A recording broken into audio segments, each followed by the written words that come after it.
This is Venezuela in the year 2000. It has functioning markets. People work here. People can buy food. All in all, not a bad place to live. This is Venezuela today. There's no food, the money is worthless, people are dying in the streets, and the government won't even let citizens leave. What happened? How did an entire country go from one of the most prosperous in Latin America to a desperate wreck in less than 2 decades? To understand this, we're going to look at how deadly ideas, combined with a lust for power, drew Venezuela down into a swirling cesspool of violence, chaos, and death.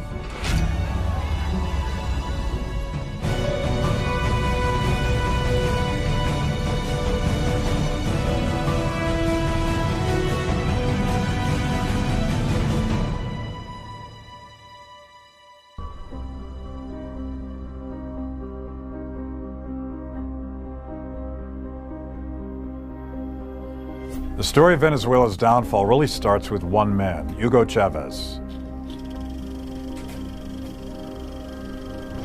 Through a combination of charisma, brute force, and a poisonous ideology, Chavez almost single-handedly drove his country to ruin. From his humble beginnings in the Venezuelan military, Chavez always harbored ambitions of power. In 1992, he even attempted a military coup against the government. He failed and was sent to prison for his crimes. In a forced apology, Chavez defiantly noted that his revolution was over, for now. Compañeros, lamentablemente, por ahora, los objetivos que nos planteamos no fueron logrados en la ciudad capital. Es decir, nosotros acá en Caracas no logramos controlar el poder. Nuevas situaciones y el país tiene que enrumbarse definitivamente hacia un destino mejor. Chavez used his solitude to do a lot of reading and soul-searching. But where some people find religion or philosophy, Chavez found Marx. Was he a true believer? It's hard to say, but his inner demagogue saw the potential to use Marx's rhetoric about the downtrodden proletariat as a way to consolidate his power. Personas piensan que inicialmente el presidente Hugo Chávez no tenía una propuesta socialista, pero solamente basta leer las ideas fundamentales para la Quinta República, que era el documento que Hugo Chávez había elaborado en 1999 para la nueva Constitución.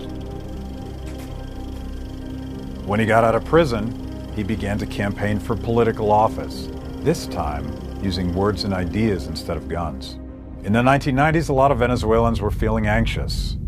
An oil boom had promised wealth and prosperity for all, but many migrants from rural villages had yet to find the economic opportunities they'd hoped for. At the same time, a two-party duopoly had emerged, agreeing to trade off power every election cycle, entrenching the political class. Si hay países como los Estados Unidos de América, donde el rule of law o el Estado de Derecho es importante, en Venezuela, como muchos países de América Latina, la democracia ha sido más importante que el rule of law y el Estado de Derecho, con lo cual la mayoría de los venezolanos creen que básicamente el rol del Estado debe ser el de proveer derechos sociales, olvidándose de que los derechos individuales son lo más importante, con lo cual la revolución socialista que existe en Venezuela, la revolución marxista que hoy existe en Venezuela, ha tenido un camino mucho más fácil, puesto que sencillamente lo que apela es a las emociones de los venezolanos. Tierra y título, pero nada de crédito, ni de apoyo técnico. Bueno, ¿y qué pasó con los campesinos? No llegó al campesino los beneficios del petróleo y de la riqueza nacional. Pues bien, eso ahora no puede ocurrir de nuevo, y es uno de los principios. A lot of people felt left behind, like the government was only for the rich and connected, and not for them. Chavez exploited these feelings with promises of worker equality. In 1998, he was elected president in a landslide.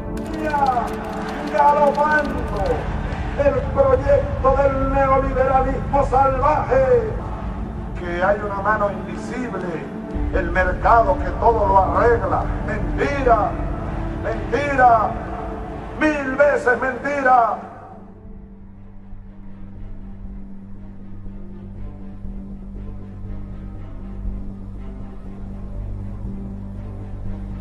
It didn't take long for Chavez to grow frustrated with the limits on his power. Venezuela still had a constitution, and its checks and balances limited the power of aspiring dictators. Undaunted, Chavez traded on his popularity and charisma to rewrite the rules. In 1999, he called a nationwide referendum that allowed him to alter the Constitution, expanding his power in the process. Now he had unchecked authority to impose his socialist vision. Porque estoy cansado de que este hombre esté gobernando y esté destruyendo el país con hambre y miseria.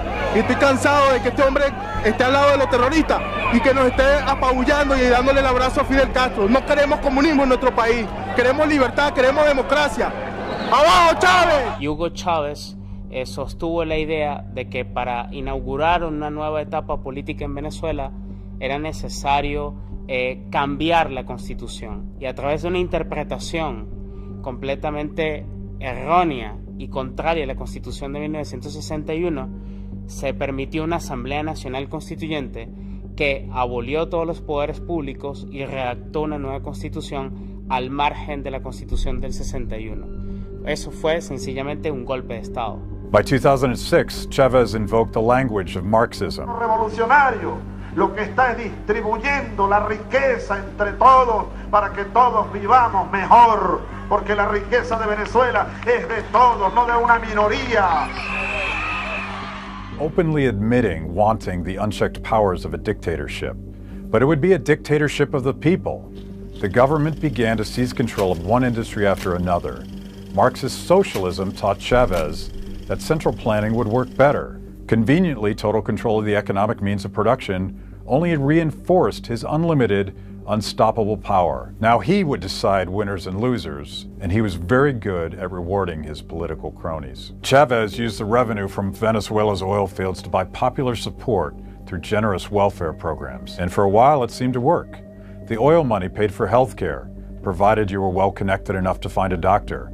It paid for education, and free schools taught children to love their president. But like all government promises, these required more and more money to feed the vote-buying machine. So Chavez's government diverted more and more of the country's industry towards the production of oil. Pretty soon, the nationalized oil industry crowded out private enterprise almost completely. But the global price of oil was high, and oil was in high demand. What could go wrong? Closing numbers on the markets today. At one point, the market fell as if down a well, over 700 points. Apple shares are just getting hammered this morning. We're down by between 3 and 4.5% generally across these markets. What in the world is happening on Wall Street?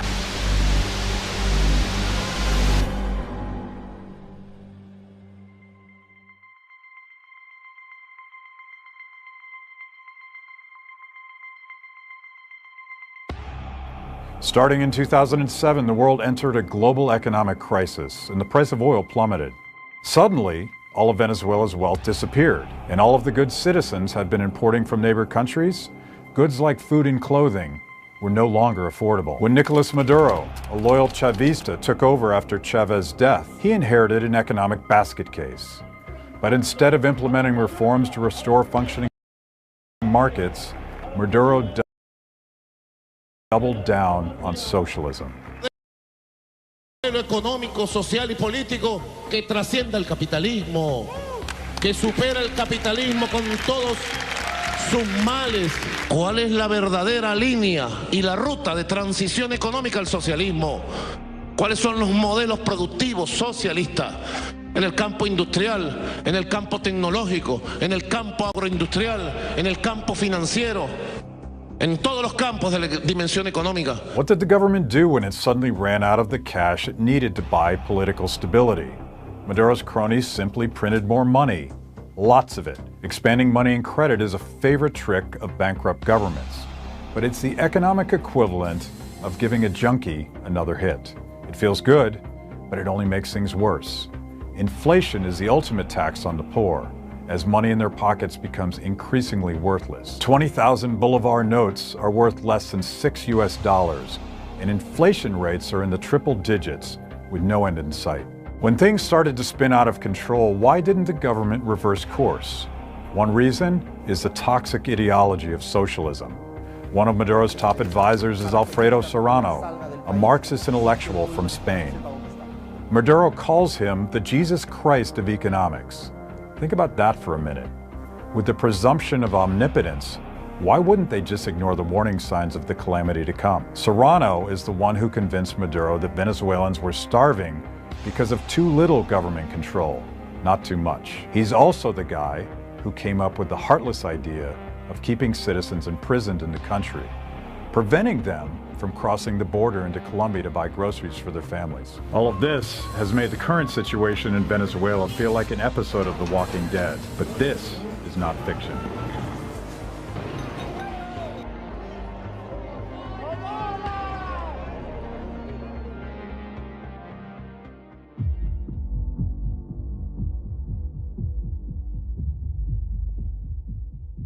We read horrific stories in the news every day. One man was caught stealing the equivalent of $5 out of desperation. For this petty crime, an angry mob slashed him, doused him in gasoline, and set him on fire. The state-run mental hospitals, out of money and out of medicine, have become terrifying torture chambers, with patients strapped to beds and left to die. The devastation wrought by socialism has turned people into animals, and animals into a starving public's last resort for food. Dogs, cats, and even rats are being hunted in the streets by moms desperate for something, anything, to feed their children. The food situation has become truly desperate. In 2016, 90% of Venezuelans said they didn't earn enough money to adequately feed themselves, and over the course of that year, a majority of citizens lost significant amounts of weight. Meanwhile, Venezuela has become a full-blown police state. In 2016, 28,000 Venezuelans died due to violence, with 5,000 of those attributed to resisting authority. That puts a chance of dying a violent death at almost 1 in 1,000, an unbelievable number for any country that's not an active war zone. Law enforcement has become largely unofficial, with most of Maduro's dirty work handled by colectivos, essentially vigilante thugs who claim a devotion to revolutionary socialism.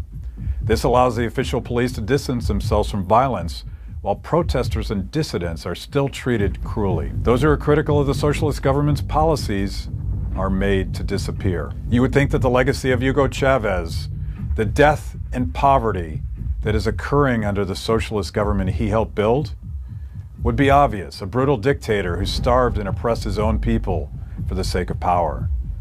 But not everybody sees it this way. Former President Jimmy Carter mourned Chavez's death, crediting him with improving the lives of millions. Filmmaker Michael Moore praised Chavez for using oil money to provide free health care and education, ignoring the food shortages and the civil liberty violations. They weren't alone. Other celebrities were taken in by Venezuelan propaganda. What the hell does it matter with these people? Why can't they see that socialism in practice is a humanitarian disaster, a deadly ism where the lives of people are callously sacrificed on the altar of authoritarianism, sacrificed to a cause that degrades the well-being of each of us as individuals. Muchas personas han creído por mucho tiempo en Venezuela que todo se resume a un tema democrático, de elección, de la opinión del pueblo, del voto mayoritario, olvidándose de que lo más importante es un sistema de rule of law o de Estado de Derecho. Formalmente ya no solo es una república socialista al margen de la Constitución del 99, sino que también formalmente es un país en cuyos valores e ideales de Estado de Derecho y de democracia ya no existen, ya no aplican. Y esto es interesante además por quizás otro factor.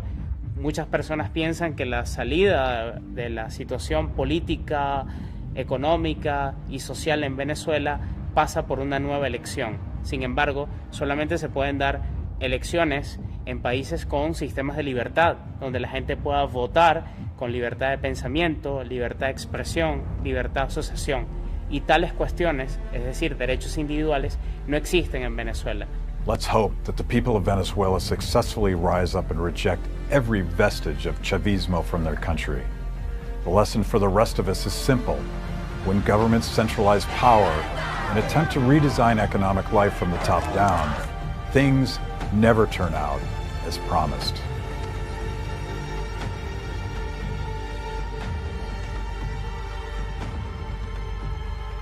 Socialism kills.